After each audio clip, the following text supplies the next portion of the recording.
Hi friends, welcome to Bookish Bliss, our virtual book club. Every week we will dig into a section of chapters in our favorite books. Let's get started. Hello everyone, and welcome to episode 25 of Bookish Bliss. We have a lot to discuss today. Yes, this week we'll be covering chapters 1 through 9 of A Court of Silver Flames by Sarah J. Maas. There will be no spoilers beyond the covered chapters. You don't have to read the whole book to listen. You just have to be caught up on the chapters we're covering. Amanda, what are you drinking tonight? I have my big water jug, and I also have, courtesy of Rachel, High Noons tequila. This one's grapefruit, so I'll be drinking both tonight. Lovely. What are you drinking? Well, it is currently 82 degrees in my apartment with the ACs blasting. That's So wild. if you do happen to hear some wind in the background, I apologize. I could not shut it off this week. It is too hot outside. So I am going to be staying hydrated with my new Stanley from Target. Ooh. And I'm going to be drinking some water with lots of ice. Very good. Stay hydrated. Got to stay hydrated over here. So I will still cheers you. Yes. To episode 25. 25. That's absolutely insane, but here we go. And book 5. And book 5. Wow. Cheers. Cheers. Now let's get started with the good stuff and break down ACOSF. ACOSF Part 1. Over to you, Meg. Please summarize the set of chapters for us. All right, just like every week for the past 25 weeks, we're going to break these down into some fun summaries, and then later on in the episode, be talking a lot about the plot in this book. Yes. Chapter 1. Nesta's in trouble. We start our newest ACOTAR book with Nesta and Cassian taking over as our main points of view. Nesta spent the night before gambling and drinking her way through exotic wines, and now she has to face the consequences. She's been summoned to the newly built river house for a discussion. They tell her the bullshit behavior has to stop, and she's going to be training with Cassian. Dun dun dun. Chapter 2. Nesta is not happy with the ultimatum she is given to train and work in the library as well as live in the House of Wind or go back to the human lands. Nesta is pissed, but she is not about to go to the human lands. Nesta and Feyre get into an argument, but Feyre puts her foot down. Nesta has no choices anymore after the stunt she pulled. Oof. Spicy. Chapter 3. Rhys is giving Cassian a new assignment on top of training Nesta. Cassian will be gathering information on the human queens and being a courtier, as Azriel has too much on his plate. Look at Rhys delegating for once in his life. We have a cold interaction with everyone as Nesta is winnowed to the House of Wind by Moore. She will be staying in her old bedroom, and Cassian said he's just upstairs if she ever needs a bedtime story. Look at Cassian moving up in the world. Chapter 4. With Nesta sleeping the day away, lucky, Cassian heads off to have lunch with Moore and talk about her time away. She has been visiting Ansi courts who may be looking to push into the human territories, and the court Moore was visiting was not willing to sign the treaty that they had been working so hard on. Nesta wakes up for like a hot second just to go back to sleep, and Rhys invades Cassian's thoughts at 3 a.m. What a weirdie. Weird. Chapter 5. It's training day. LOL, just kidding. Nesta barely wants to eat breakfast. Never mind train in a ring with Cassian, making Cassian look like an idiot in front of the Windhaven camp. Poor Cassian. Nesta would rather he hate her anyways. Poor Cassian. Chapter 6. Moore and Nesta almost have a girl fight. Moore would have dumped Nesta back in the human lands, but Nesta isn't too bothered with Moore's taunting. Nesta has her first library work shift and has some really awful feelings about herself. Sad. That was sad. Chapter 7. Cassian plays the courtier and goes to the human lands to meet up with Lucien, Jurian, and Vassa. He is also surprised to see that Eris is also making a visit to the Band of Exiles. Eris had troops go missing and tells Cassian some really unsettling news about his father. Cassian has to rein in his anger at Eris and remember that they are allies and will need each other down the line, unfortunately. Unfortunately. Chapter 8. Nesta tries to climb down the 10,000 steps to get some wine. I would do the same. But she is pretty much a weak bitch at this point and cannot climb down past the 111th step. Cassian makes fun of her, which is pretty funny. We get some steamy banter between Nesta and Cassian in this chapter, and Azriel knows that Cassian is wicked screwed when it comes to Nesta. Mm-hmm. Nesta avoids training again, and Cassian has to run some errands, so he tells Nesta she can shop around in the village. Chapter 9. Nesta meets two new characters in this chapter, Emery and Gwen. She is fairly nice to both of them for Nesta, which is shocking. Mm-hmm. Nesta completes her second shift at the library, and Nesta is also bonding with the House of Wind. Can't wait to see where we go in this book. Yes, Yeah. I can't wait either. Great summaries. Thank you. Haven't done that in a bit, so. I love Nessa's POV already. So sassy and fun. Oh my god, she's a freaking riot. She's way more Yeah, funny than Feyre ever was. she's so funny. I literally cannot wait to see where it goes with her. Yes. All right, Amanda. After that little sip, why don't you break down our characters in this section of chapters? Yes, I need that little sip before I start talking, you know? Yeah. But today I'm going to start with Nesta, of Mm-hmm. course. Of, She has a flashback to being dunked into the cauldron, of course. She mm-hmm. could finally take baths, though, but the events of the cauldron still haunted her. She blames herself for Elaine being captured and her dad dying, and she thinks she could have saved them. That's a lot to have on your shoulders. Yeah, and literally nothing she could have done differently to I even know. put that sort of blame on her shoulders. I know. And also, why does she only blame herself when there was so many other people around, too, that could have helped? Older sibling Yeah. problems.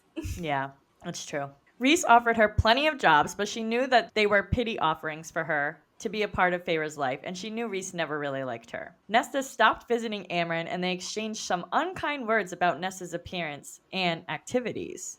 Mm-hmm. Feyre basically has a convention for Nesta with Cassie and Reese and Amryn, but Nesta believes her life is none of their concern. They think otherwise since she is spending all of their money on wine, and Reese forces her to sit down and listen. Feyre insists they need to make some changes. I mean, I also love my wine, but she's being a little excessive at this Yeah, point.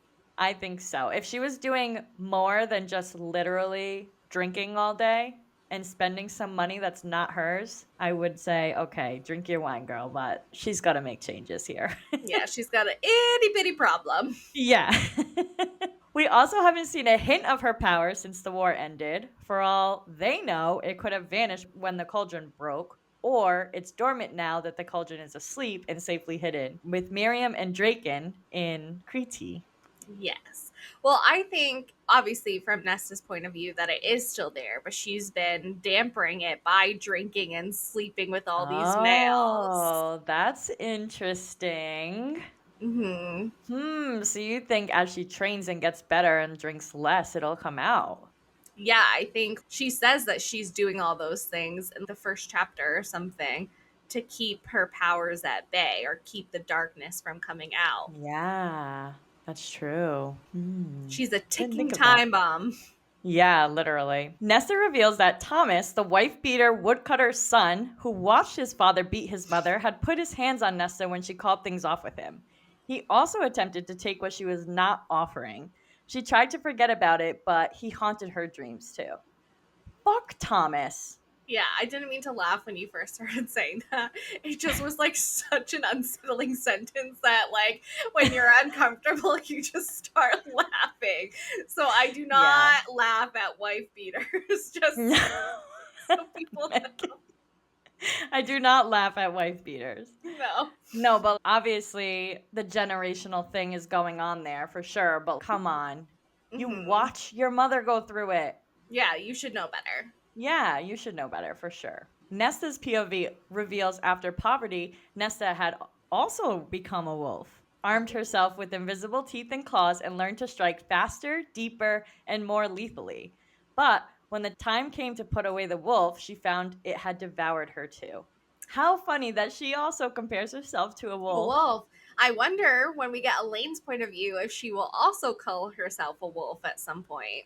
Oh, that's interesting. Because then it would be like, that's weird. That's That's more weird. than just a coincidence. Where I Yeah. don't think there's no such thing as coincidences in this book. These Yeah. books. No, she does everything on purpose, for Yeah. sure. We get a reminder of the 2 times Nesta and Cassian were intimate. She had once let him nuzzle and lick her throat, When which I'm not did sure. that happen? I don't remember, honestly. I barely remember them kissing in the final battle. Never mind when he nuzzled and licked her throat. Yeah. I don't know. Tell me Then what I'm like, happened. lick her throat? Why wouldn't she say neck? So she's saying throat like he stuck his tongue in her mouth and made out, licked her throat? Oh, like for some reason she said nuzzle, so I just thought he literally licked her. But why would they call this the throat? It's the neck, you know? And then I don't know.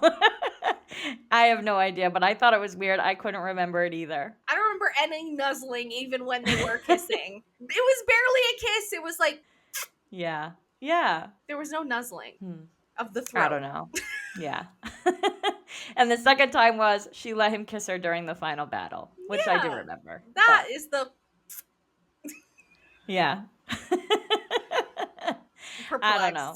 Perplexed for sure. Cassian has orders from Feyre to fetch Nesta. Nesta is of course not happy about it, but she will obey her high lady and go see her. She would rather not be escorted by Cassian though. They hadn't talked at all since winter solstice besides hello, move, and hi Ness. Thank you. Cassian is the one that gets to tell Nesta that she was coming to train with him. I'm sure Joy. he enjoyed that. He totally did. Rhys tells Cassian that the Illyrian situation was a test and he wanted to give Cassian more responsibility, which included training Nesta and dealing with the human queens. Him and Az have reason to believe that they are scheming again. Here we go with these fucking queens. These gosh darn queens. Will they never learn? They will never learn. The last time Cassian rolled in the sheets was 2 years ago with a female he'd met at Rita's in an alley, and it only lasted a few minutes. They both just wanted a quick release, I guess. Sounds like me. Oh, honey. Oh, honey, I know. I need to get my shit together. Cassian takes Nessa to Windhaven and over to a training ring for her to just refuse to train in front of the entire camp and embarrass Cassian. And then does it again after she tries to climb down the 10,000 stairs to leave the House of Wind and stops at 111, as you mentioned earlier in your summaries. Mm-hmm. Then she has to go back up and now can barely stand. Well, when all you're doing is drinking, gambling, sitting around, and just having sex, that's the only time she's getting any sort of exercise. I know. She was probably cramping so hard. She's probably so dehydrated. She needs some Oh water. my God. And also, I could just see Cassian standing at the top of the stairs giggling. Literally like leaning against the wall with his arms crossed, just with the biggest smirk on his face. Yeah. If I was Nesta, I would have just jumped off the side and made him catch me. Just for that. That would be funny. He'd be like, oh my God. Yeah, because you know he would save her, and she would be like, let's not put any ideas in Nesta's head. True. Amren tells Cassian to keep reaching out a hand to Nesta, and he listens to her. Mm-hmm. Mor winnows Cassian to the human lands to meet the band of exiles, and Eris is there. Cassian knows about Thomas putting his hands on Nesta and would kill him if he had the chance. What a good man. He is a good male. He loves Nesta, but I'm glad he keeps trying. Thank you, Amren, for putting that in his head. I think he would do it regardless. I think at this point he has no control over his feelings towards Nesta. True. But maybe, I don't know. I feel like because he keeps reminding himself of it, it's a good thing that she told him. Yeah, that's true. You're right. Feyre gives the order that Nesta is to move to the House of Wind and train with Cassian in Windhaven in the Illyrian Mountains every morning and work in the library for Clotho below the House of Wind at night. She can go down to the city whenever she likes if she wants to walk down the 10,000 steps. We know how that already is going to go. Yes. Obviously, Nesta is not okay with this, but she doesn't give her a choice. Actually, she can do that or go back to the human lands, which is really not an option for her. No, not at all. Amryn tells her it's not up for negotiation. Reese and Feyre agree that Amryn would give her the news since they already sort of had beef. And I think Amryn is the only person at the end of the day that Nesta would listen to. Yeah, I agree. Even though they had this fight, which I'm going to get into in a minute, but I feel like she's still, if anyone would go to Amryn to talk about anything. Mm-hmm. At this point in the story, anyways. Yeah. Amryn makes up a fake rule, I love this part, Yeah. that says that Nesta never resigned from her role as human emissary, so formal law still considers her a member of the court. Amryn and Nesta had a fight on the barge during the summer solstice, and her behavior has deteriorated since. They continued to fight about the topic, which I'm sure we'll get into in the plot section. I love that Nesta doesn't just go, okay, well, I resign now. Yeah, true. She could have. Yeah. Amryn probably would have been like, you have to officially put in your 2 weeks. Yeah. Feyre is having Nessa's old apartment building condemned, and Nessa tells her she will never speak to her again. They have nothing to bind them together anymore. Nope. Nesta reveals to us readers while she's working in the library that she believes she is nothing and worthless and is so tired of wanting to be anywhere but in her own head, which is so sad. It's so sad. She cannot even stand to be herself at this point. Yeah, it's crazy. I know. This is how you know this whole book is in Nesta's POV now, because my only note for Reese is that not only does he not like Nesta, but he is afraid of her. Yeah. And on to more. Yeah. Something is upsetting more, but she tells them it's nothing, and Feyre calls her a liar, and she says she will explain later. What is that all about? I know. I have to imagine it's just not about Valahan not signing the treaty. She seemed more shaken up than that. Yeah, I agree. She definitely is hiding something at this point. She for sure is. She's hiding an entire estate for 300 years. Well, besides the estate. Yeah. I'll be interested to see her explain that later. If she ever does. If she does, yeah. Eris bought more time with Care visiting Valeris. He made some deal with him that indefinitely delayed his visit to Valeris. Again, how is this guy evil? I know. Why is Cassian still mad at him and has to constantly remind himself that they're allies? Yes, he wasn't even the one that hurt more. And like we keep saying, Eris didn't help her because then she would have been his to take care of and would be stuck in the Autumn Court and not back with them in Valaris. So I just don't understand why he's still this prick that nobody likes. Because he's done nothing but be helpful this entire series so far. I know. And I'm sure he did some pricky things over 500 years, but still. I'm sure they feel the same way about this group. They're not the nicest people in the whole world. Yeah, exactly. Elaine mourned the life she would have had with Grayson and found her place here in Valeris. She tended the garden at the new estate and helped other residents of Valeris restore their own gardens. She had purpose and joy and was making friends. I love that for Elaine. Yeah, that was such a good update about Elaine. Yeah. I love that. She's actually trying to do good and do something and be purposeful. Yes. Unlike the wine drinker. Yeah. Devlin is not happy that Nesta is training at the camp, especially because she tells him that her business there is for witchcraft. He insists that all weapons are buried after she touches them. That is a hilarious scene. I love that scene, and I just love that everyone is so freaked out by her. Yeah, me too. I would not want to be on her bad side, though. No. Well, they saw what she did at the war. She decimated armies twice. Yeah, literally. Or was it twice or just one blast? I don't recall at this moment in time. We'll just go with at least one. At least once. Yeah.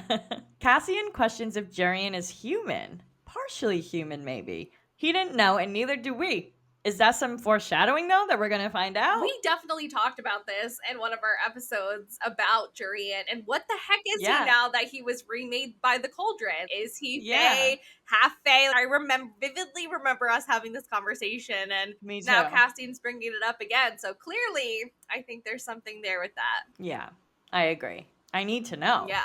I hope we find out. I know. Soon. Eris tells Cassian that his father Baron already pledged his forces to Breallen and the war she wishes to entice. He knew all the information about Breallen and wanted Vassa to confirm that she could still do something like that.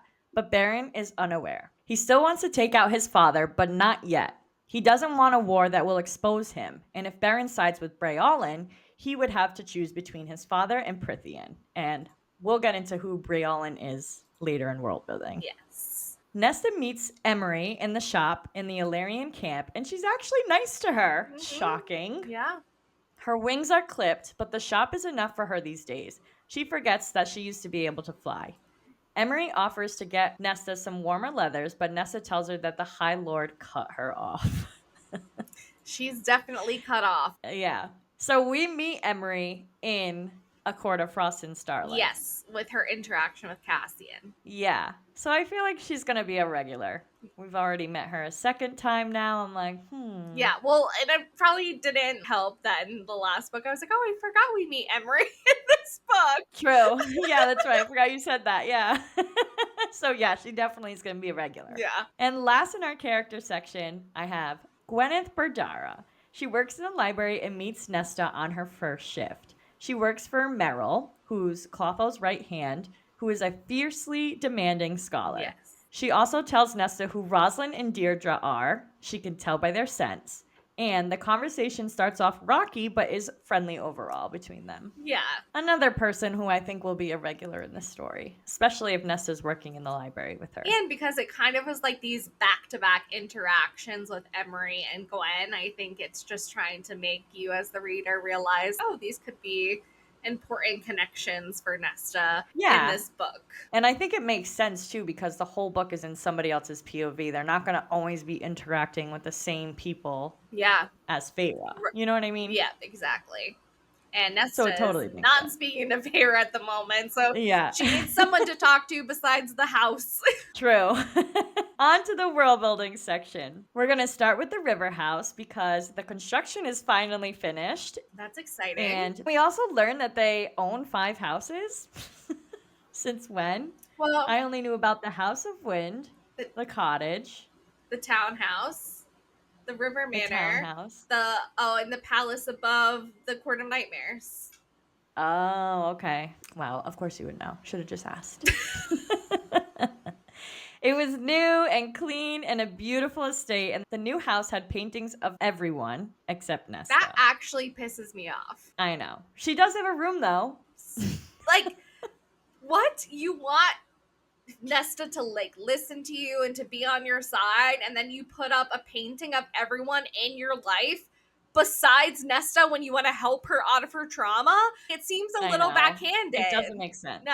I'm going to play devil's advocate for a second, just to see if I can, like, get in her mindset. But do you think, because she's an artist, it might be too emotional to try and paint Nesta because they're kind of headbutting right now? That's the only thing I can think of where I'm like, okay, maybe that can explain it. But they really weren't headbutting. Like, Nesta backed off because of her trauma. Feyre decided not to help her and to let her sort it out on her own, which ended up backfiring, and Nesta went deeper and deeper into her depression. So you start excluding her from your house even more. That doesn't seem to make any sense at all. I really can't see it from Feyre's point of view at this point. Right. Well, now we're in Nesta's POV, so we don't have to anymore. Maybe if we were still in Feyre's point of view, maybe I could understand, but from Nesta's point of view, I don't see how that makes any sense. Anyways, I don't think she'll be visiting the River House anytime soon after her intervention there. Unless she has to, I guess. Unless she's called upon, Let's talk about the unrest post-war now. Get some updates on that. Yes. Nesta knew there was unrest since the war, both in these lands and the continent. Without the wall intact, some Fae territories were pushing their limits on what they could get away with border claims and how they treated humans. The 4 human queens were still out there with their armies, unused and intact. There had been no whisper of the queen that turned wrinkly High Fae in 14 months since the war. Interesting. But we will. Breolin is out to get everyone. Yeah. She's the new Amarantha. Literally. Just uglier. Yeah. The Bloodray had taken care of the worst of the Aurelian war members that were causing the unrest to begin with at the camps, including troublemaker Callan. Bye, Callan. See you never. Bye. Moore fills Cassian in on her trip to Valahan. They don't want to sign the new treaty Rhys and Feyre developed because the human queens were stirring. The Queen of Valahan even asked Mor what the point of a peace treaty would be when another war, this time against the humans, might redraw the territory lines far below the wall. The human queens are bored, but the humans are far weaker than they are. Pushing into human lands is low hanging fruit, and Montessori and Rask are likely thinking the same thing. Cassian decides he needs to go see Vassa to see if she might help dealing with the queens. It's all on Cassian's shoulders now. Literally, I guess because Cassian's the other point of view in this, it is really interesting how Sarah is doing this because the first 3 books were just strictly from Feyre's point of view with a 1 chapter from Rhysand at the end of Math and War.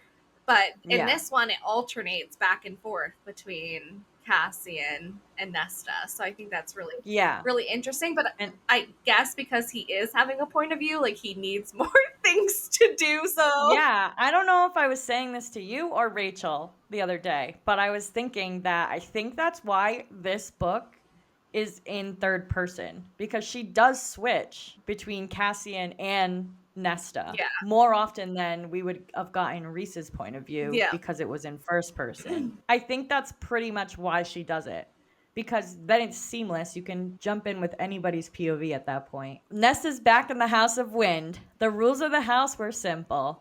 Thanks to heavy wards, no one could winnow inside.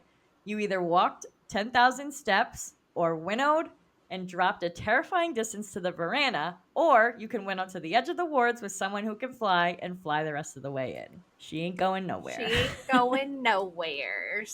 Except to the Illyrian war camp In to train. the basement. And the basement, yes. How did she get to the basement? More flies her there? No, she can just walk down. Maybe it's not in the basement. I just picture that the library is, well, it's a part of the house, but it's just down. I guess maybe Oh, okay, so it's just downstairs. it's just not, I think, as down as the 10,000 steps The to get to the 10,000 bottom steps. of the mountain. Okay, that makes sense. That makes sense. Yeah. Several of Eris's soldiers vanished with no sign of battle. Even the hounds, who had magic of their own, could not track them. Mhm. Interesting. They suspect the queens may be involved. This was something that they were capable of since they were well versed in treachery and have dealt with even greater monsters than Hybern. Yeah. They think Breolin would be the most bold to do something like this, the young human queen who turned to the withering crone High Fae. She's Thanks to Nesta. pissed. Stealing something from the cauldron. Mhm. Is she going to be Nesta's mortal enemy now? I guess, yeah, she needs some sort of conflict against her as the main character. True. Even though she had people after her, even when she wasn't the main character. She goes from the King of Hybern going after her, now she is a queen going after her, or queens, plural. I know. Poor Nesta. Poor Nesta. Never catches a break, that girl. Yeah, literally. None of them do. I know. It's true. It's only been 2 years, and look at how much has happened in 2 years. Insane. Crazy. Cassian figures out that Vassa's captor is actually the Bonecarver's brother, Koshi. Mhm. He is deathless, truly immortal.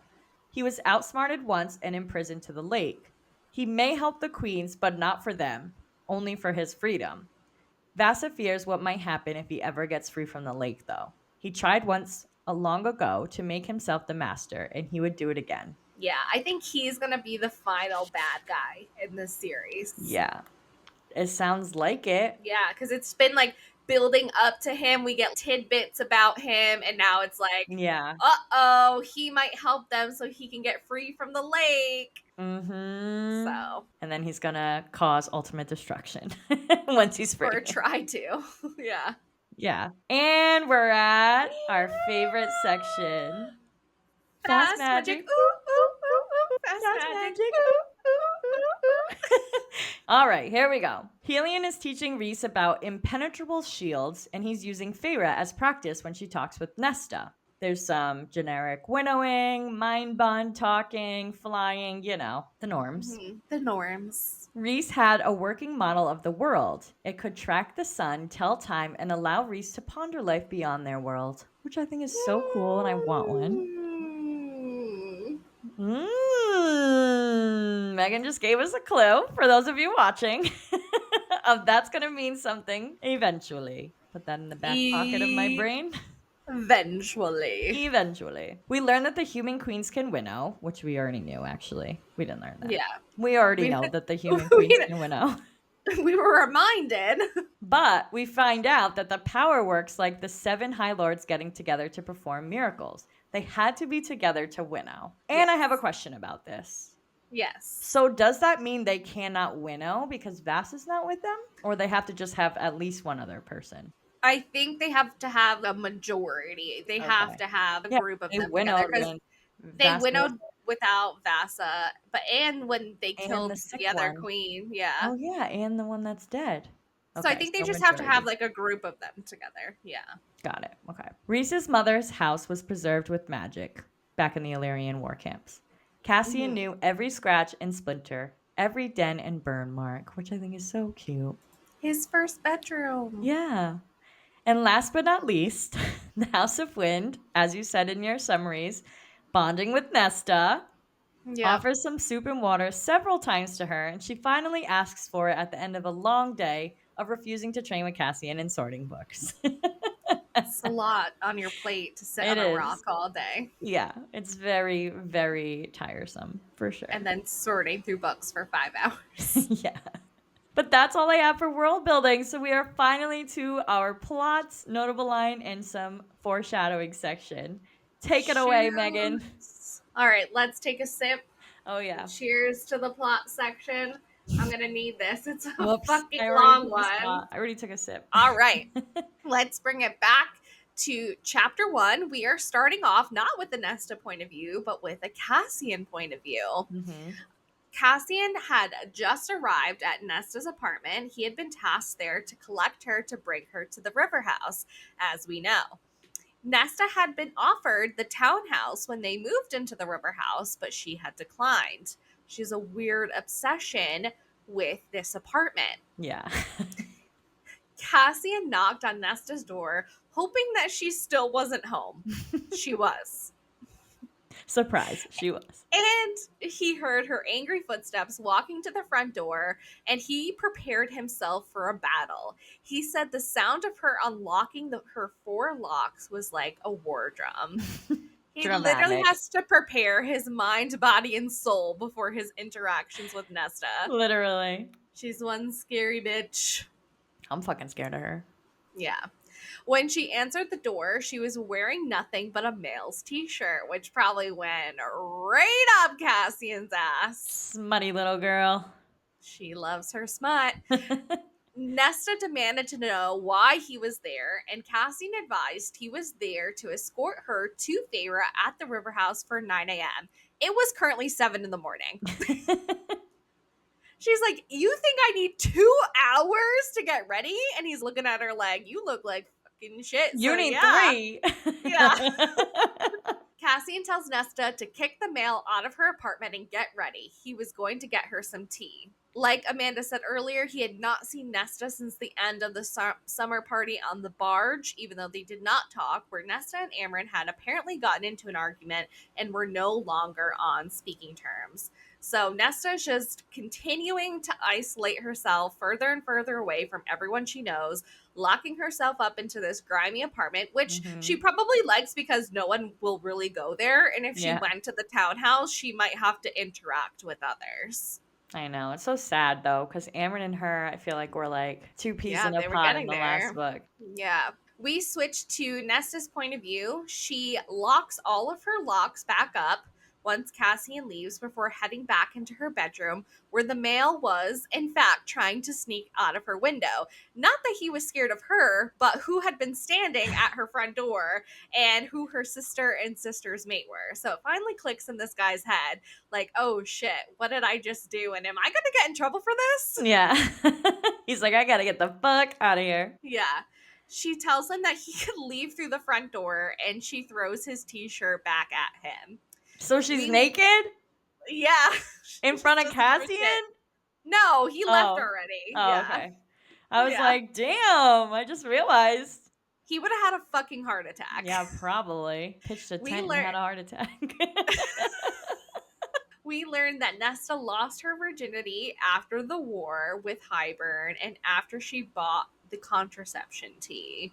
But her first time was not with Cassian. At least she frickin' remembered the tea. Yeah, she's still a safe bitch, even though she's a crazy one. Yeah. Though I don't know Crazy, if but I'm kind not that type of crazy. yeah. She ain't the I trapping kind. I don't know if I'm kind of bummed that her first time wasn't with Cassian, though she's I probably know. like can't take on that emotional sense that I think would have come if she had sex with Cassian as her first time. Yeah, I agree. Nesta can now take baths, like Amanda said earlier. It took some time, but she forced herself to endure it as she told herself that she was in her bath in her apartment and not in the cauldron. Progress. Progress. Nesta is thinking about her immortality and how her father was no longer in this world. She's kind of just like reliving what happened at the end of the war.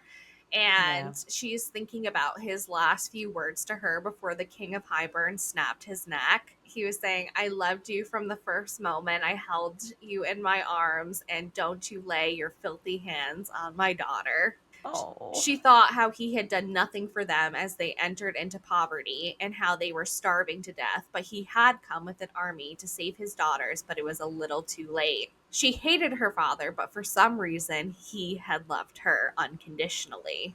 It was the look in his eyes of his love for her that still ate at her to this day. She states that she could have saved him, like Amanda said earlier, just as it was her fault Elaine got taken into the cauldron and that Highburn had done so many horrible things to try to track down her and her sister. So the Mm-hmm. guilt is just eating at her over and over again every single day. Yeah. Nesta stated that music, the playing of cards, the wine, and the sex all kept her power at bay, which was always trying to rise to come out. Like I said earlier, she is a I know. ticking time bomb. It's so interesting, and now that you say that and you just read that line again, I'm like, oh boy. I can't wait to see her powers. Cassian returned to her apartment with her tea, though I don't think she drinks it. She remembers the moment when she saved Cassian from the cauldron's power, but was unable to save the 1,000 Illyrians that had fallen. So, just so many traumatic things happened to everybody in this Yeah. war, and she's just constantly reliving it. Cassian was now even more of a hero in this city than he had been before. I feel like that's what happens when you don't talk about trauma that you go through. Yeah, You literally will relive it in your head over and over and over again because you have no outlet. You have nobody to talk about it with, and it yeah. just builds up inside you. So it's like self destruction for her. Yeah, for sure. Cassian brought her the tea. He also opens a window to air out the stench of the other males that have been in there while And sex. Nesta, yeah, while Nesta finishes getting ready. He's like, don't these guys care that they can smell these other males in here? And she's like, no, Nope. nope. Nobody's had a problem thus far. Yes. Nesta noted that Cassian's mood was already at a temper. Like he was already so frustrated with her, and she states that it usually took him longer to get to this point. She He's knew irritable today. he's irritable, yeah. She knew about the discontentment all over their worlds with the High Fae, with the wall down, and were now pushing for additional land or how they were treating the humans, and that the four queens were still sequestered in their palace together. So even though she's been disconnected for, I feel like a good 6 months, maybe almost a year at this point, she still knows what's going on Yeah. with other Yeah. territories. Definitely. They arrive at the river house, and Nesta describes the house going in, how Reese had gotten Feyre a palace, and Nesta makes a snide comment that it was really a war-decimated house that they rebuilt. So basically, Nesta feels like this house is built in bad taste. Yeah. Of course, she has to be a hater. Yeah. She also notes, like Amanda said earlier, that she was not pictured in any of Feyre's paintings around the house, which we already gave our opinion on, and we think it's... Yeah.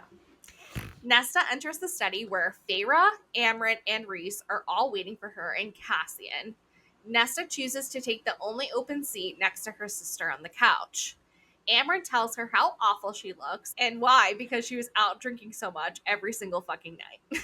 Oh, Yes, she sorry. looked like a butt rat. And not only that, but fucking everything in sight were exactly Amren's words. She's not wrong. Nesta says what she does or who she does things with are not part of their jurisdiction.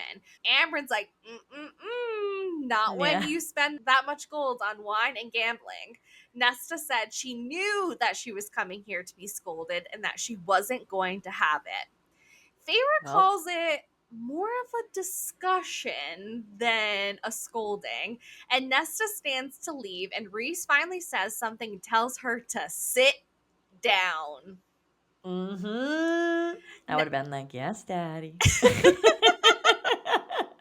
Oh my god. Nesta talks about her new high fae body and how her body responds to the dominance in his voice and to listen because Interesting. he technically is a high lord. He technically has the most amount of power. Mm-hmm. So I feel like, The hierarchy is just to listen to them, be dominant, yeah, or be submissive, not yeah. dominant. I wonder if Feyre tried to raise her voice like that, if Nesta's body would also respond, but Feyre Maybe. is not doing that. She's playing the Yeah. peacekeeper. Yeah. She's being the good cop. Yeah. Nesta tells Rhys that he is not her high lord, and Rhys tells her if she wants to brawl, they have plenty of room outside. Feyre looks at Rhys and tells him to stay out of it, and she also tells Amren to stay out of it too. Yes, and here's my notable line for chapter 1, page 23. Feyre says, I'll take the blame, she went on, for allowing things to get this far and this bad. After the war with Hybern, with everything else that was going on, I should have been there to help you, but I wasn't, and I'm ready to admit that this is partially my fault. Yeah, and I agree. I don't I agree too. I don't think Nesta's feelings are her fault, but what happened afterwards by leaving her to her own devices was a bad idea. Yeah. And then she got used to it and then doesn't want any help even more now. Yeah. Like, where were Yeah. you 6 months ago? Where were you a year ago? Right. Yeah. Feyre says that changes need to be made and she will take the blame for not being there for after the war. Feyre tells Nesta that her drinking, the gambling, and her apartment are going to be changing. Feyre tries to tell her that she can sympathize with how Nesta is feeling, but Nesta doesn't want to hear it. Cassian tells her it's time for her bullshit behavior to stop and she would be training with him. Mm-hmm. Chapter 2. Yay! Yay! That all happened in one chapter. Feyre tells Nesta that as of this meeting, she will be moving into the House of Wind, that she will be training with Cassian at Windhaven in the morning and working in the library with Clotho in the afternoon. Feyre was wearing a shield made by Rhys, who was apparently practicing his shields with Helion, and Feyre has to try and break through them, which I just think is interesting. Hmm. Nesta says that she is doing no such thing. Elaine is currently packing up her apartment, and Nesta tells them that they can't do that. But Amren says she's a part of this court because, like Amanda said earlier, she was employed as their human emissary and she never resigned. But she also had no qualms about spending the court's money. Mm-hmm. She If makes it rain at the bar. Yes. And Amren says that, if you want to check this out, then you can check out our laws and throws a book at her and says, here you go, look. Which obviously What a Nesta liar. is not going to do. And Amren knew she was not going to do. Yep. Amren was the one who was decided to give Nesta the ultimatum after the inner circle meeting earlier that morning when Rhys got the bill. I can just imagine him looking at this bill when he Yeah. received it. Amren tells her that 1, she will do what she is asked, including living at the House of Wind. She can leave by walking down the 10,000 steps and she is cut off money-wise, or she can go live in the human land. So those are her two options. Mm-hmm. Even though Nesta would be considered a war hero in the human lands, she would find no companionship. Even if she found a place to live, she would be housebound. The whole inner circle was wondering if Nesta and Elaine both had their powers from the cauldron now that had broken and been reforged, like Amanda said earlier. Nesta turns to Feyre and asks if those are her only two options. Feyre apologizes and says yes. Nesta loses it. She is like, you have no right. You are the reason that I am like this and in this place in the first place. Playing the blame game. Which is not true at all. Yes, Feyre No. became High Fae, but also not that she chose to be there in the first place or to even be High Fae. But it was not her decision to bring Elaine and Nesta into Prithian or into Highburn and dunk them in the No. cauldron. She wasn't like, I need my Yeah. sisters with me, so let me dunk them in there. No. She tried to protect them too. They wanted to stay at the house and then they got kidnapped. Yeah. You could have went with her and had her protection, but you didn't. So Yeah, blame it's not her Elaine because fault. she wanted to stay. Yeah. True. Rhys's power starts ramping up, but Feyre says, no, you have no choice and you will be going to the House of Wind. Nesta tries to bring Elaine into the conversation, but Feyre says Elaine knows how to contact Nesta if she wishes to see her, and they will gladly take her up to the house. Elaine also agreed to this plan. Cassian tries to defuse the situation and says that he doesn't bite, and Nesta starts to blame him for this idea. Which obviously it wasn't his idea, but he will Right. take the brunt of Nesta's hate to take it off of Feyre. Yeah. Nesta wants to speak to Feyre alone. Rhys says that they would stay in the hall, which was an insult that he didn't trust her alone with her own sister. It really was insulting. She's Well, he not gonna. doesn't like her.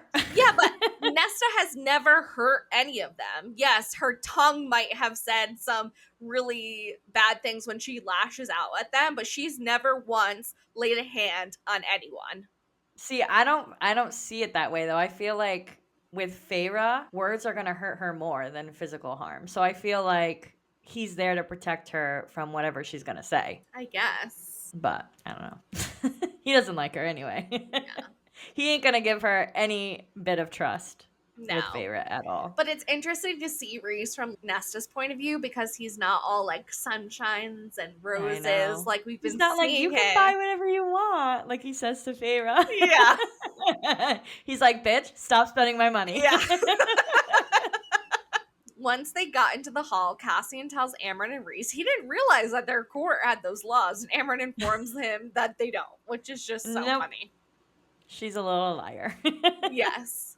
Nesta, now alone with Feyre, wants to know why Feyre now cares. Which Feyre explains that she did. She just hoped that with time and space, Nesta would sort this out on her own, and she hasn't. Feyre notes that Nesta had even pushed Elaine away. But Nesta has no interest in going back to the human land, so I guess she's going to the House of Wind. Feyre, By default. no choice. I will go to the house. Feyre says all Nesta has done is spend their money, which Nesta snaps back that it's Feyre's mate's money, and she should just go back to her homemaking and shopping. Ooh, fighting words. Feyre had a room built for Nesta in the house, but Nesta had told her to piss off. Nesta did not want to live in this house. She thought before the final battle, when they were all holding hands, it was too good to be true. Feyre is like, I want you here because you're my sister. And Nesta's like, oh yes, always sacrificing for your human family. Feyre finally explodes and says the amount of money Nesta spent last night, 500 gold marks, and how embarrassing it was.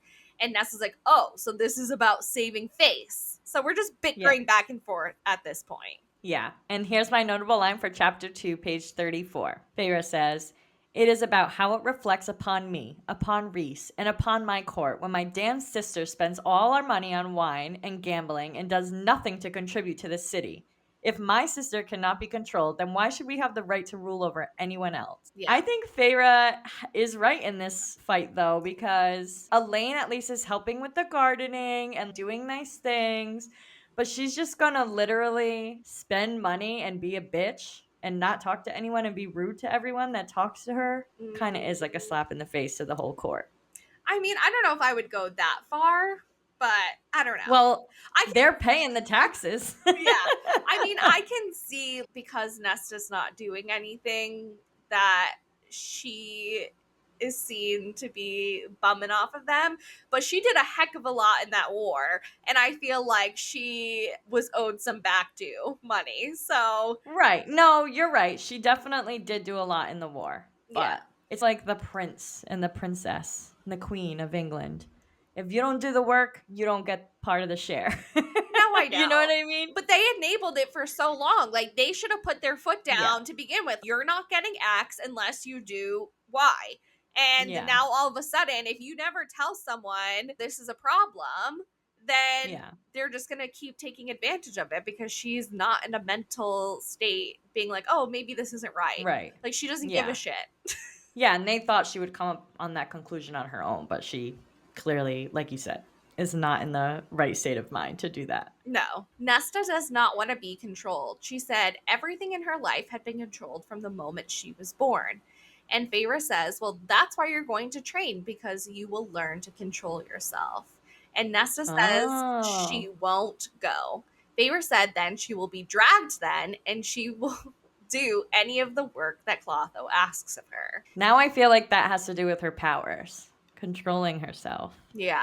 Ever since you mentioned that earlier to me, I'm she like, def she definitely needs to train to control her powers and to control her body, or to get stronger, because if she's weak, her powers are going to just, I feel like, overtake her. yeah. And also, we've seen this with Feyre that her emotions make her powers super strong. So if Nesta is having these crazy emotional outbursts and breakdowns, then I can only imagine how awful her power is going to be, or Could how be. large, I don't know. Yeah. Yeah.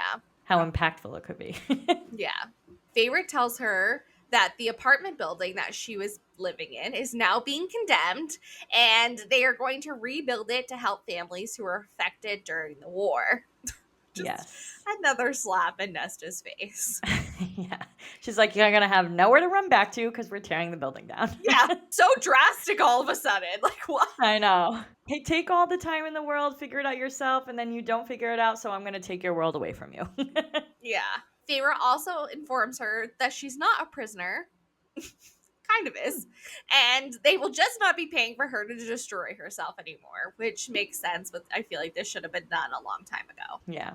Nesta doesn't want to talk to Feyre ever again, but she does want to speak to Elaine.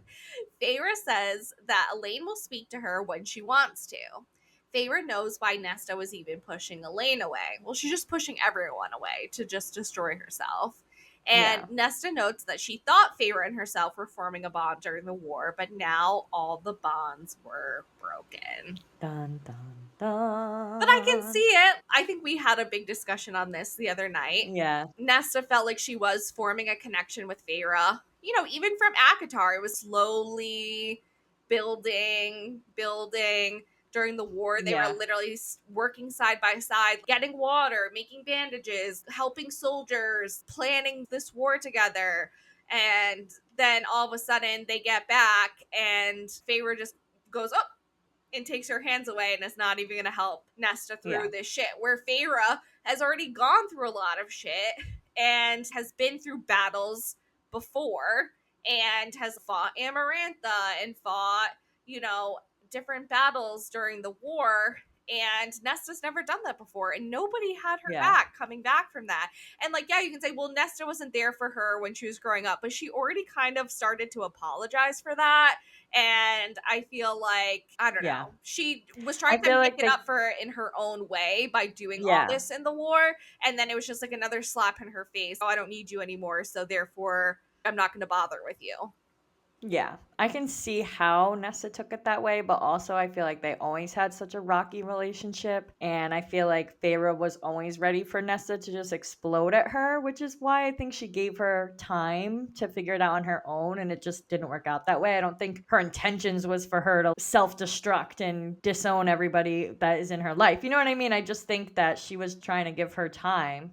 And, she has this whole life with Reese now, and she had her high lady duties. I feel like it wasn't intentional, but also I agree it was too long.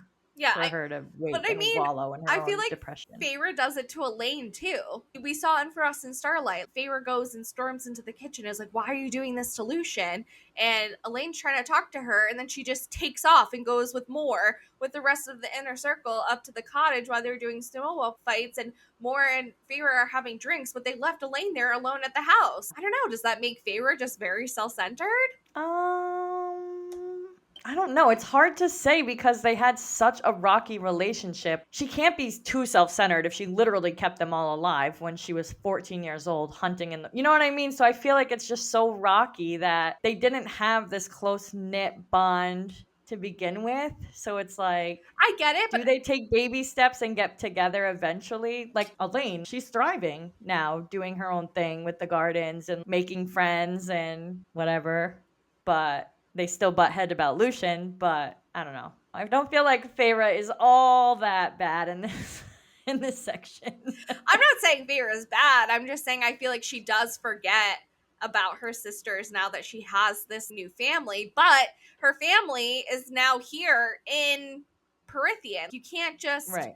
ignore that No, and I fact, and think, they need yeah, you to help them find their way yeah. here. I think she just wants the effort to go both ways almost. She's so used to doing all the effort herself that she's just like fed up with them, I feel. I know, Like, but do I just your part too, and then we'll work it out. no, but I feel like you can't just keep bringing up the past over and over again. And I feel like during ACOWAR, they all three of them, once Elaine was a little kooky, but by the end of the Yeah, book, right before the final battle, they were all cuddled together, sleeping together, yeah, reforging this bond. And then the war is over, and they all just went bloop back apart yeah. again. No, it is definitely strange, but also when you grow up like that, I just feel like it's not intentional. It just happens because that's what they're used to, you Yeah. know? Like I'm sure they came together many times when they were young and starving, and then the next day they hate each other again. You know what I mean? I feel like that's being sisters, estranged sisters almost, not having that full bond together, but also at the end of the day, that's your sister. Yeah. Hopefully it gets better from here. Hopefully. Oh. Megan's like, no, you don't know what I know. I mean, I no, I hope it does get better, and Yeah, I think it will get better. But unless Elaine has that evil arc, I don't know. She's just supposed to be like, true. "Fuck you guys! You make me feel like a servant in this house, and I'm done. I'm going to go date Tamlin." I'm just kidding. I'm gonna be Tamlin's wife and do all his housework instead. Yeah, no. Oh gosh. Well, we are now on to chapter 3. Cassian is sitting with Reese in his office. We get a lovely description on how Feyre built the house, including this office. And Cassian talks about his relationship with Feyre a little bit, how he went to her studio to watch her paint, and how some of her paintings he could really relate to when she was starving back in the human lands, and how she paints like her rib cages just being so small and, on the verge of Yeah, death. And Cassian could really yeah. relate to that before, he started training and met Reese and things like that. Mm-hmm. There's also, Cassie notes, a Feyre self portrait behind Rhysand's desk, like she's always watching over him, which is just kind of hilarious. Wait, is it the wolf one? No, I think it's just like Oh, an actual picture of her face. got it. Reese wants to make sure that Cassian is ready for Nesta. That's why they're having this little chit chat. She isn't like the young bucks that he had recently had to get in line. Though he did say Cassian did a great job getting the Illyrians back in line this past spring. And like Amanda said earlier, the Blood Right had taken out the biggest mouth, Callan. R.I.P. Not R.I.P. really. Rhysand wants Cassian, though, to take on some bigger responsibilities. Like Amanda said earlier, that was a test, how he dealt with the Illyrians. Mm-hmm. Nesta isn't a test, but it is something different, which we don't really know what this means. Maybe Reese is trying to play a little matchmaker because Mm-hmm. obviously there's something there, and he's probably just sick of dealing with it. So he's like, let me just throw them together, training in the same house, and just see what happens. Yeah, good plan. Good plan. Cassian is remembering what the Home Carver had said about Nesta, though they hadn't seen her powers emerge since the war. And this is when Mm-hmm. Reese admits that he is afraid of Nesta. And I don't know, is he actually afraid of Nesta or is he just saying that as a joke? I couldn't tell when I was reading that paragraph. Oh, I think he's really afraid of her with powers. I don't think he's actually afraid of her, but her magical abilities with her attitude, I think scares the shit out of him for real. Yeah, for real. That's how I feel anyway. Yeah. Reese is excited though to fight with Feyre later after he raised his voice to Nesta, so he knows he's gonna get it. He sent home the servants already. And it is noted again that Cassian is sometimes jealous of their mating bond. So this is like already the second or third time that Cassian has talked about this. Yeah. Rhysand notes to Cassian that the queens are scheming again, and Az has too much on his plate already, so he wants Cassian to look into it and deal with it. Gather information in the open as a courtier, as Az couldn't do that with his shadows, and explains that more will fill Cassian in later when she's back from Valahan. Cassian is now to deal with the queens and Nesta and is in for a long few months, and Rhys agrees that he is.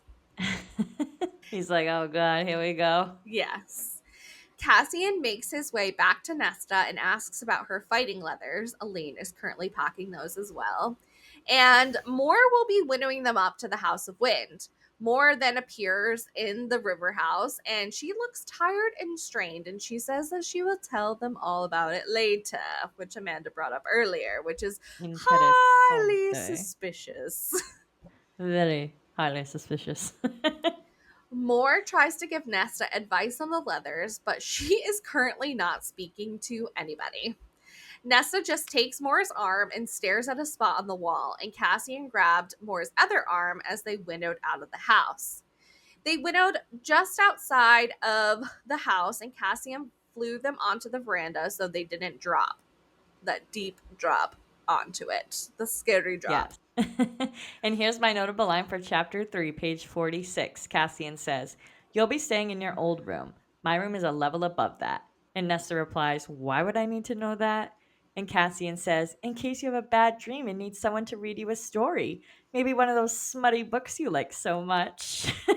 Oh, Oh, I love this sass. I can't take I it. love their banter. I love it. Nesta knew the house well. She had explored a lot of it when she had been here the last time, worrying about Elaine, who now seemed to be the well adjusted one. Yeah. Nesta had managed during the war, but with the king in the last battle against him, it had broken her, which we've been reminded of a million times. Yes. Azriel is also staying at the house and will be on the same floor as Cassian. He is not there to spy on her, but Cassian says that he likes his space, and so that's why he's been spending time up at the house and not at the townhouse or the river house, which is weird because it seems like the river house is a freaking palace where I doubt he would bump into anybody if he didn't want to. Yeah. And the townhouse is empty, but he's been staying at the house, which is interesante. Interessante indeed. Nesta said she wanted to find a way to cut Cassian down, but she doesn't. Though he's waiting for it. He's like, say it, Nesta. Cassian says he wants her to eat to be able to train, and she says she won't train. And Cassian says, then fine, you can go back to the human lands then. She tells him that she's tired, and he tells her to take the day to rest, and they will train for 2 hours tomorrow before she goes to the library. Cassian leaves her in her room, and she looks outside of the view and just tries to breathe. Breathe, girl. Chapter 4. Yay! Yay. Cassian meets up with Moore at a riverside cafe, and he talks of how beautiful Moore is, which I just find very odd at this point. Yeah, especially because there was one scene where he's like, she's like a sister to me or something. Yeah. Something about being like sisterly, and I'm like, Yeah, a just little so creepy for your sister. Yeah, it's just so strange how far out Moore's ass Cassian and Azriel are. Like, I get they've known each other for a long time and they're like a family, and he slept with Moore like once 100 years ago. But it's just like weird how obsessed he was with like describing her beauty. Yeah. I don't know. Yeah. I think we get it. Like, we know what Moore looks like. Like, I don't get why we had to get that description again from Cassian's point of view. Maybe just to see how Cassian feels about her. Like, he still really loves her a lot. Yeah. I guess. Moore was smirking at Cassian as he arrived to the table because Cassian is being fawned over by the people of Velaris. Cassian also says that Nesta was taking a nap and Moore is not impressed. Listen, I love my naps. Can it, Moore, with your secrets?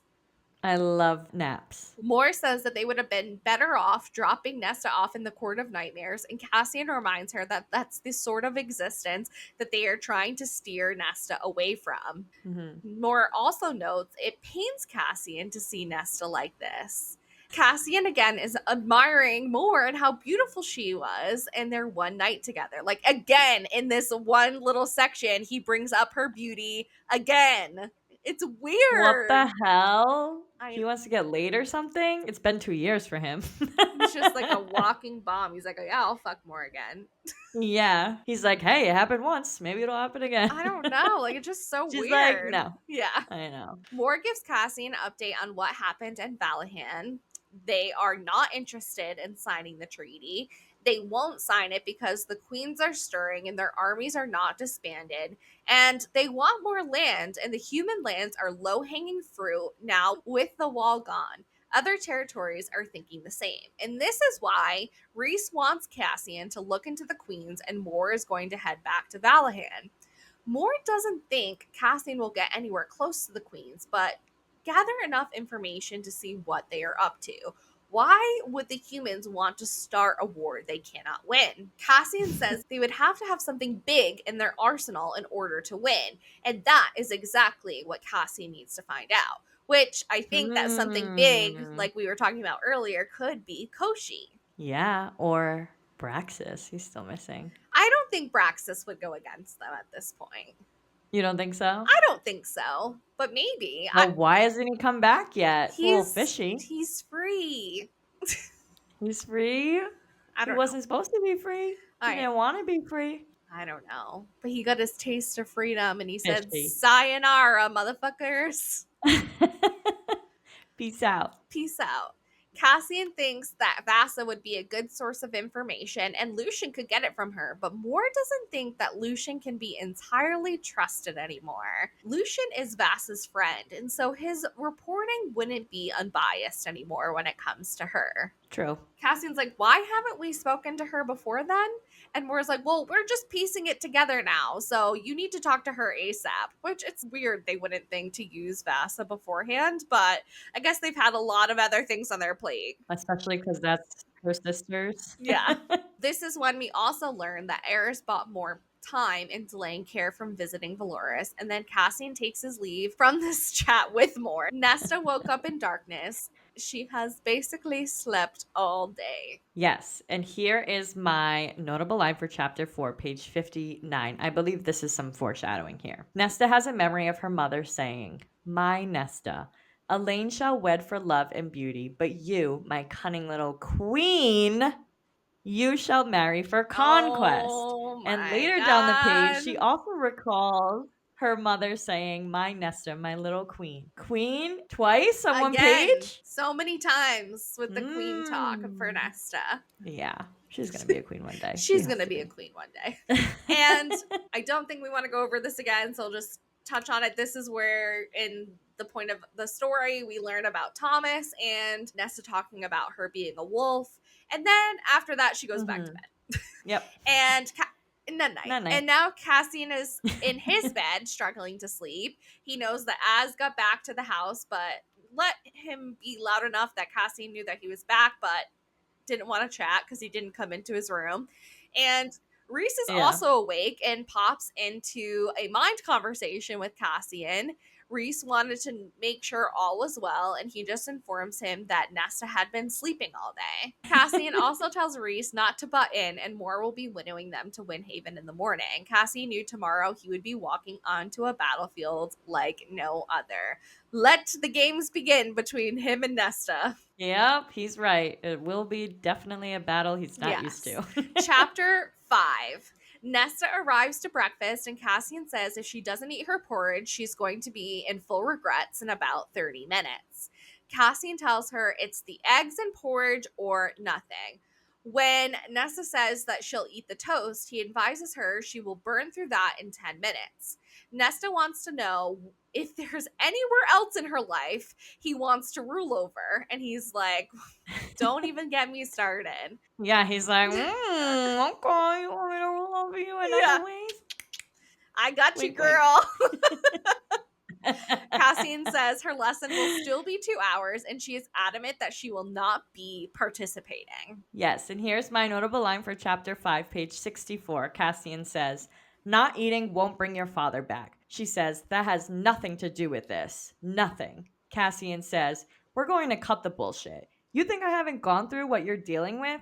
You think I haven't seen or done and felt all of that before? And seen those I love deal with it too? You aren't the first and you won't be the last. What happened to your father was terrible, Nesta, but you don't know anything," she said as she shot to her feet. Oof. Ooh, didn't even let him finish the sentence. Yes, Nesta wants Cassian to keep his fucking opinions to himself. Yep. Nesta informs Cassian that the inner circle taught her how to curse. Cassian also says he will keep his opinions to himself if she eats. So then she does just that. So he will keep silent. She literally shoves the porridge and eggs down her throat. She's just like mean mugging. Yeah. Cassian says, "Glad you woke up to play, Nesta." And his voice was low, making her think very dirty thoughts. And this is Ooh. again, when did she let him lick her The neck? throat. I don't understand. When did it happen? Nesta tells Cassian if he thinks training her is going to result with her in his bed, he better keep dreaming. But Cassian thinks that she will end up in his. And Nesta says, "I'd rather rot." Oh, she's about to eat her words. I already know it. In a couple hundred Sassy, pages. sassy, and a liar. Yep. Sassy little liar. Cassian says he was not going to survive these training sessions looking at Nesta in those fighting leathers. So they're both screwed. Yeah. Apparently, this is when we find out that Cassian has not had a roll in the hay for over 2 years. And Poor Cassian. he was hoping that after he spilled his heart out to Nesta, she would have chosen him too. But Aww. she wants to. She's just traumatized from you almost dying. So it's really Well, she your can't fault, have. Cassian. I'm just Yeah. kidding. She can't feel anything either. Yeah. Not She's right a now. nothing, a despair of nothingness. Yeah. Moore comes to pick them up to go to Windhaven, and he knew that he was going to have to convince Nesta to train. But by going to Windhaven, she was doing just the bare minimum to meet the requirement of her ultimatum. And she knew it. Yeah. Cassian doesn't know if he thought it would be a good thing, though, to turn her into a weapon. Nesta didn't like being at Windhaven, especially in the icy cold, and she watched Cassian prepare to speak to Devlin in his fighting stance. Oh, she probably was like, "Look at that ass." Yeah, she's like, that is sexy. When Devlin wanted to know why she was there, she says, "Witchcraft." Which Cassian murmurs a swear to the mother. He's like, "Oh, please, God. Please, mother, save He's us." like, "Come on, Cauldron, help me." Yeah. Please. I cannot deal with Devlin and Nesta at the same time. Yeah. Cassian says she will be training, not doing witchcraft, and will be treated with respect as the High Lady's sister. Devlin said that any weapon she touches will be buried after. And Cassian's like, yeah, that is not going to happen. But changes the subject to see how the new recruits were coming along. But to Nesta's disappointment, Cassian didn't rip Devlin a new one and told her to come with him to train. Yes. Nesta sat on a rock and did not move, even though she knew it would be humiliating Cassian in front of the rest of the camp. Yep, she didn't even feel bad, not even for a second. Well, maybe for a second. No, I think she does feel bad, but She's just more stubborn than feeling bad. Yeah. And I also have another line here for chapter 5, another foreshadowing line, page 69. She'd always known how to wage this kind of emotional mental warfare. She'd have made a fine general. Might still be one someday. General, queen. She's going to be some higher power eventually. Yeah. Nessa says she had drew her line and she would not move. And that it was better if Cassian hated her anyways. Chapter 6. Nesta was mesmerized by the movements Cassian made as he trained. And when Moore shows back up, she says, "Hard at work, I see." Moore also taunts Nesta by saying that Cassian was pretty. Mm. Nesta says that she wasn't training currently because she was taking a break, even though it didn't look like she had broken a sweat at all. Yeah, a break the entire 2 hours. Yes. And here is my notable line for chapter 6, page 75. Moore says to Nesta, "My vote would have been to dump you right back into the human lands, you know." And Nesta responds, "I know. Good thing being Feyre's sister has its advantages." She's such a Cool. shit. She's such a shit, but she knows she can get away with it. Yep. Moore So. looks like she is going to lose it, but says to Nesta, "You don't deserve the benefit of the doubt that good people like him give you," meaning Cassian. Ooh, yeah. Moore notes to Cassian that it seems to be off to a slow start and then brings them back to the House of Wind. Which then Nesta thinks that Moore is a self righteous busybody. She's like, "Fuck you, bitch, and your opinions." Yeah. Nesta was told to be at the library at 1 p.m. She had not been in the library in a year since the incident with the two Highburn Yeah. ravens. Yeah. Nesta thinks of her own trauma after seeing Clotho. She is told by Clotho that she would be shelving books on level 3 and that the end of her shift is at 6 p.m., which would be 5 hours of work. Nesta thought, like Amanda said earlier, "I am worthless and I am nothing. I hate everything that I am, and I am so, so tired. I am tired of wanting to be anywhere but in my own head." And I just had to repeat it because it is just Yeah. so devastating. It really puts us in her perspective. We're in her POV now. Now we know how she's feeling about herself, and we know misery loves company. So when you're miserable inside, you're miserable to people around you. And obviously, no, the inner circle knows that she's deep in this depression. Yeah. But I think actually hearing Nesta say it to us as the readers I just don't think they actually understand the depth of Yeah. her trauma. Yeah, because she can deny it all she wants and be a bitch to everybody else, but she can't deny it to herself.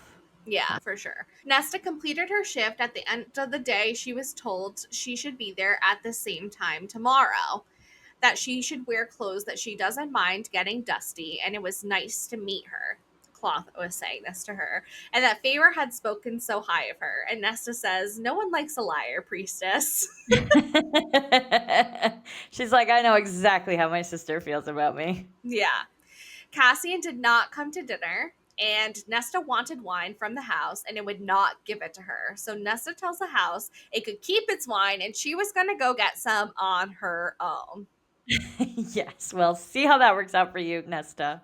But also, Literally. before we get to chapter 7, I just want to mention I feel like the library will be so good for her and her trauma, especially seeing Clotho, and they're all kind of rehabilitating there. And I feel like she may gain some motivation from that to Yeah. rehabilitate herself. I wish that they had thought of this plan 6 months ago at Yeah. Solstice when she was clearly spiraling and no I one know. did anything about it. Yeah, exactly. I know. Chapter 7. Moore winnows Cassian into the human lands right outside of the manor that Lucian was sharing with Vassa and Jurian. Cassian updated the rest of the gang of what Nesta had done at training, and Amryn then tells him to keep letting her dig her own grave and then to offer out a hand. Lucian opened up the front door for Cassian and said he thought someone else was arriving, and that Eris had just arrived to the manor house as well. Cassian bows to Vassa, and Jurian says it will go to her head if he calls her a queen and bows to her. And she's like, "Hey, I am a queen." He's She's like, like, "Did you forget?" "Yeah." And he's like, "Are you though still, since you're not in charge of your territory at the moment?" And she's like, "Bitch, please." She's like, "I'll show you." Yeah. And this is when Cassian contemplates what Jurian is now. So hopefully, like Amanda said earlier, we find out soon. Yes. Lucian wants to know if Cassian was there with orders, but Cassian said when he is with his friends, it's only a suggestion, and also doesn't want to give him any sort of orders, especially in front of Eris. Right. Eris wants to know, though, how the spring court is doing, but Lucian does not want to talk about this. I wonder why. Cassian wants to know what Eris is doing at the manor, and Eris informs the group that several of his soldiers were out on patrol in the autumn court and they disappeared. Even Eris's hounds couldn't find him, and these hounds, like Amanda said earlier, were the best. None of that group of soldiers, though, could winnow. At the site where the soldiers disappeared was a strange scent, and it seemed human, but was odd. Our little band of exiles have heard of the tension, and so had Lord Grayson and the other humans, but none had crossed the border that they were aware of. So even though the wall is down, the humans are still sticking to their side of the wall. Well, of course, they don't want to get eaten or killed. Yeah, but it doesn't really seem like anything is crossing over that much either. Right. Yeah. The queens got brought up again, and they had heard, or Vasa had heard, all the same rumblings that Cassian had. And Vasa couldn't think of why they would take Eris's soldiers, but every move they made was always heavily calculated. Okay, Highburn. There were plenty of Fae on the continent, so why would they cross to grab Fae here? And if they did, why not go to the Spring Court instead? Because, Tamlin isn't in good shape right now. He's a hot mess. I feel like he doesn't really have soldiers either for them to grab. Yeah, I think he still has some people in the Spring Court. Maybe not a lot of soldiers, but he definitely has people still living there. And since Tamlin isn't really enforcing his borders, why go to the Autumn Court to take these soldiers and not someone there? Which, when Vasa's talking about the Spring Court, Lucien gets a little, bristly, obviously. Yeah. And this is when He's like, don't ask me, don't ask me, don't ask me. I don't want to talk about it, I don't want to talk about it, I don't want to talk about it. We learn then from Cassian in his head that Rhys has still been visiting the Spring Court every once in a while and making sure that Tamlin would be in fighting shape if he needed to, and that he was capable of leading. So Rhys is still making sure that Tamlin is feeding himself and taking care of his body and is like a little babysitter, because they knew that they would need him because he's still a High Lord. They would need him to be a part of the Seven. Yeah. Vasa says that the queens are well versed in treachery, and Briallyn would be someone who would be capable of this, taking the soldiers. When Cassian thought about her, he started snarling, which made Lucien say, easy, because thinking about Briallyn and Nesta is getting Cassian all worked up. Yeah. And Lucien is like, all right, let's calm down. She's not here. Yeah. Jurian tells Cassian to have Az locate Briallyn. If she's capable of capturing a whole Fae unit, then they needed to know about it, which is very true. If she has more powers now that she's technically High Fae, then they need to know what the heck she's up to and what she's capable of doing. Yeah. They don't know how she would have pulled it off, though, since she cannot winnow without the other queens. According to Eris, the other 3 queens have scattered to the winds. So I'm not really sure what that means. Are they back at their palaces, or do they not know where these other 3 queens are? Did she kill them and absorb their powers? I don't know. What does that mean? Scattered to the wind. Or maybe that just is a nice way of saying they got the heck out of Dodge and they're back at their palace. Yeah, they're sick, maybe. They're sick of Briallyn shit. Or are they separate? I feel like that means they're separated. Yeah. They're scattered to the winds. Yeah. Briallyn has been alone at the palace for weeks now. But we don't know. Briallyn could winnow on her own. Not every Fae could winnow, as we know, but she could. Feyre can. Yeah. So I guess it's possible that she could winnow. Yeah, but then what would be the point of Sarah saying that they needed to all be together to do the miracle magic of winnowing? Well, because I think they're just thinking back before she was High Fae, she needed the other queens. That's right. She's the one that's High Fae now. That's right. Yeah. Yeah. Vasa brings up that Koshi would have the ability, though, to assist Briallyn in her plans for revenge. And like Amanda said earlier, we're reminded that Koshi is 1, the brother of the bone carver, 2, he is confined to the lake due to an ancient spell, 3, he has been said to be death himself and he is still at the lake, 4, he has no death awaiting for him and he is truly immortal, and 5, they think he would help the human queens to try and free himself from the lake, and 6, if he sees the world is on the cusp of disaster, he would strike. So he's a scary mother effer. Don't fuck with him. Yeah. Cassian is leaving the manor and Eris leaves with him. Eris tells Cassian that he would make a terrible courtier. And Eris could also smell that Mor had dropped Cassian off. And Eris says that whatever Cassian is looking into, he wants in. Eros also informs Cassian that his father has aligned himself with Briallyn and the war she plans to start. He wanted to feel out this group, but they clearly don't know much. The soldiers Eris sent with his father to meet with Briallyn are the same soldiers who have disappeared. Eris is trying to find out why she would abduct his soldiers, and Baron doesn't even know that these Fae soldiers are missing. So he can't just go up and ask, "Hey, Daddy, you know those soldiers I sent with you to go see the Queen? Why are they now missing?" Yeah. Where the fuck are they? Yeah. Eris is the only person who knows what his father is doing, so if the Night Court tries to take him out, it would expose him. And Eris reminds Cassian that they are allies. Yes, and here's my notable line for Chapter 7, page 94. Eris says, "Because we are indeed allies, and because I do not believe your High Lord would wish me to go to other territories and ask them to help with Briallyn and Koshi, to help them remember all it might take to secure Briallyn's alliance would be to hand over a certain Archeron sister.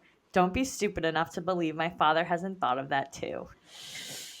Yikes. Not good. Not good for Nesta, not good for Cassian's temper. Yeah.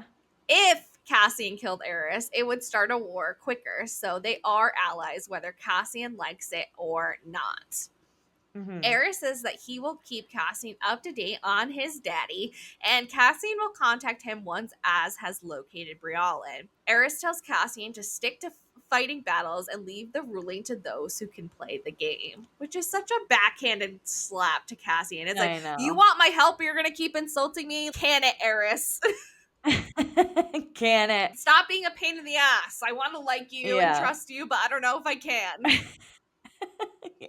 Oh, he's like another jury, and it's like, do we trust him? Do we not? Then we end up trusting him, and now, I don't know. Yeah, and we're up in the air again. Ugh. But moving on to chapter 8, Nesta wasn't going to try and go to the wine cellar. She was going to leave the House of Wind and climb down the steps. She was convinced that she could do this because of her new Fae body. Nesta, in fact, could not walk down the stairs. The dizziness hit her first, but she was still determined to continue down the winding staircases to get to the bottom. As she was walking down, she is thinking about her father's words to her in the last moments of his life. Her legs were trembling so badly that she was forced to turn around after climbing down 111 steps.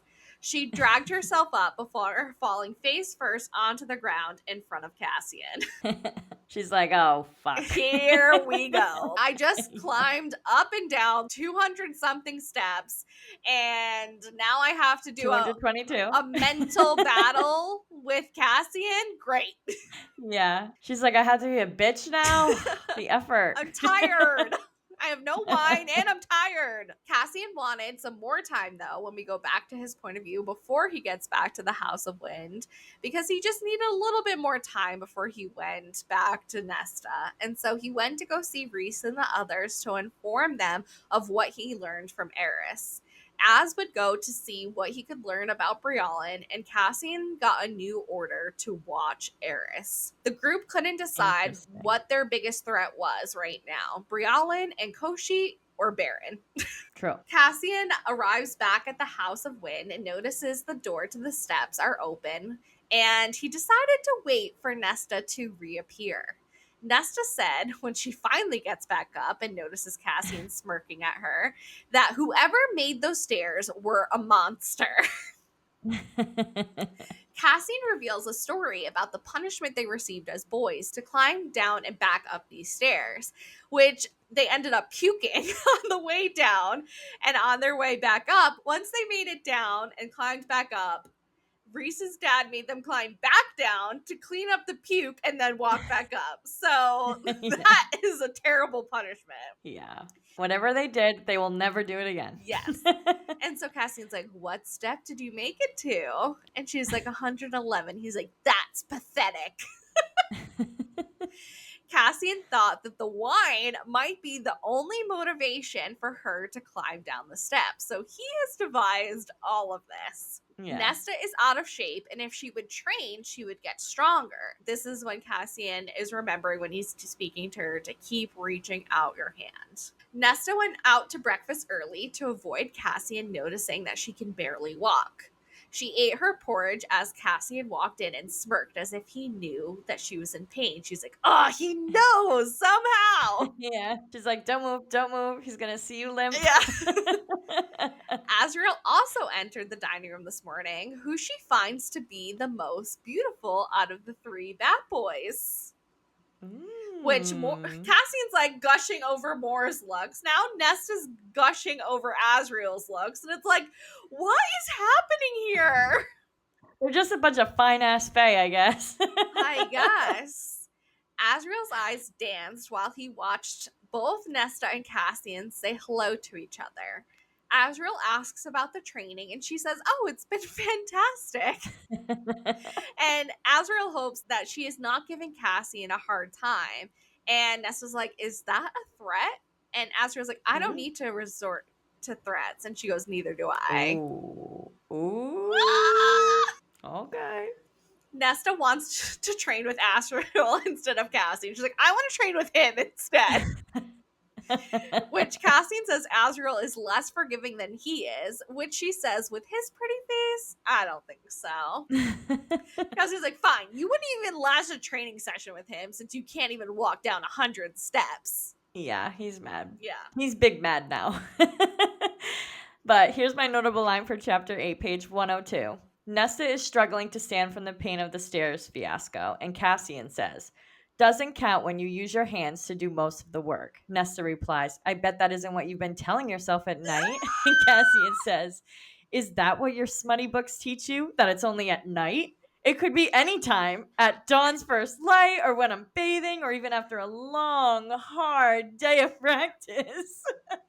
Oh, the banter and the longing. The banter is so much better between Cassian and Nesta. Oh, for than sure. Feyre and Reese. Yeah, that was like so much better. They were child's play. Like, this is the real deal. Yeah, this is the true enemies to lover. You thought it was Reese and Feyre, but it's really not. Literally, yeah. Nesta tells Cassian back, it sounds like you have a lot of time on your hand, Cassian. She always has a smart-ass remark. I love it. Yeah. I wish I could think that quick. Yeah, she has to have the last word. Like, she literally does. Yeah. Once Nesta walks away, or limps away, Azrael tells Cassian he is in deep shit, which Cassian is in agreement with. Az could tell how turned on Cassian was from this interaction. And Az will not be chaperoning them today and tells him, good luck. Good luck. See you later.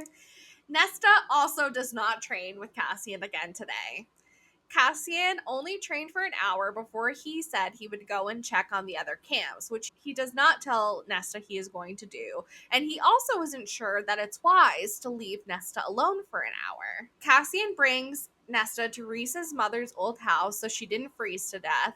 And Nesta was staring at the fire, and he couldn't tell what her expression was or what horrors she was reliving, because they don't know about her fear of the fire and it sounding like the snapping of a neck. Yeah. Cassian tells Nesta that there are shops in the village if she didn't feel like sitting there, and she said nothing as he left the house. Which brings us to our final chapter of this episode, chapter 9. Yeah. Nesta did venture out of the house and into a small clothing shop. She was looking for warmer clothes than her fighting leathers. She tells the girl in the shop that she is not training, she is just watching as a part of her duties to the night court. Nesta notices the shopkeeper's clipped wings, and she tells Nesta that her father was a traditional male. She says that the shop keeps her busy enough, that she will inquire with her suppliers if the leathers could be made warmer, and Nesta doesn't have cash, but the shopkeeper will inquire anyways to see what can be done. The shopkeeper says that there's no reason for her to suffer, no matter what the High Lord may think. And Nesta informs her that she thinks Cassian would rather throw her over the edge of the cliff. Maybe, but not literally, because we know he would go and save her. Exactly. Emery finally introduces herself. And Emery knows who Nesta is and that she killed the king of Highburn. Nesta thanks Emery, and she was surprised that she was so polite to her. And I was like, oh my god, was I just polite? This is a little scary. She's like, what the fuck's going on with me? And when Nesta leaves the store, the other Illyrians are hiding their children from her, and Nesta thinks, good, she is the monster they fear. Ooh. Dang. Dark. Now Nesta is at her shift in the library, and this time she will be shelving books on level 5. Cassie didn't speak to her when he got back from his errands and then left with more. Nesta said it shouldn't bother her, but it did to see him caring more as they left the House of Wind. She was Okay. not happy about it. All right. I'll take a little bit of feeling there, though. Yeah. We're starting to see some feeling. She was polite, and now she has Yeah. these feelings about more being Yeah. carried by Cassian. The house also tried to feed Nesta lunch, which she refused. We learned that Braxis hasn't returned. Obviously, we knew that, but he is still missing in action. But he Yeah. never harmed any of the priestesses that were in the library when they were working. So he just minded his own business down at the bottom. He just wanted a little window. Yeah. The house tries to feed Nesta again when she gets to her spot on level 5, but again she says she wasn't hungry. We then meet a priestess named Gwen, and she wants to know who Nesta was speaking to. And of course, the food was gone, making her look like a lunatic. Yes. Gwen says that Nesta has been there for an hour and she was already taking a break. And also, she had books to be shelved, which goes right up Nesta's ass to be spoken to like this. And Nesta tells Gwen that she doesn't answer to acolytes. Gwen then reminds Nesta that she is here to work and not just for Clotho. It's kind of nice that someone is giving the sass back to Nesta. Yeah. And I agree. It's very refreshing, I think, for Nesta. She's like, ooh, someone to bicker with that's not Cassian? Game on. Yeah. Yeah. Nesta then remembers why these priestesses are down here and decides she can be polite again today. But Gwen doesn't want her pity. Yes, and this is actually my notable line for chapter 9, page 114. Gwen says, I don't need your pity. And Nesta says, it wasn't pity. Gwen says, I've been here for nearly 2 years, but I haven't become so disconnected from others that I can't tell when someone remembers why I'm here and alters their behavior. I don't need to be coddled, only spoken to like a person. I see a friendship forming here. I do too. And since Gwen wants to be treated like Nesta would treat anybody else, Nesta says to her, get lost. Yeah. Like, that's what I would say to anyone else. So literally, get out of here. She's like, oh yeah, you don't want me to give you pity? Then get the fuck out of here. Nesta finishes her work for the day, and Clotho says, same time tomorrow, and if she's happy with her work or not. But Nesta informs her that she had a run-in with Gwen that she didn't like.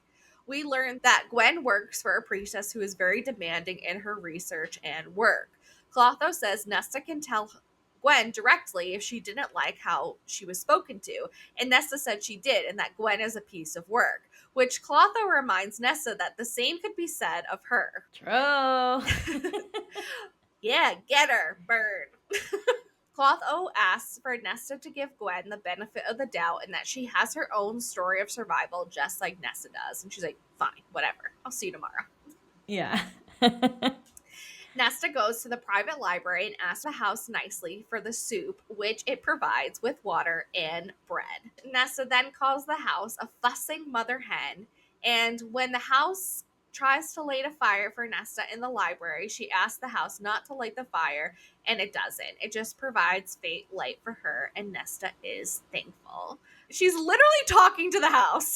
Yeah.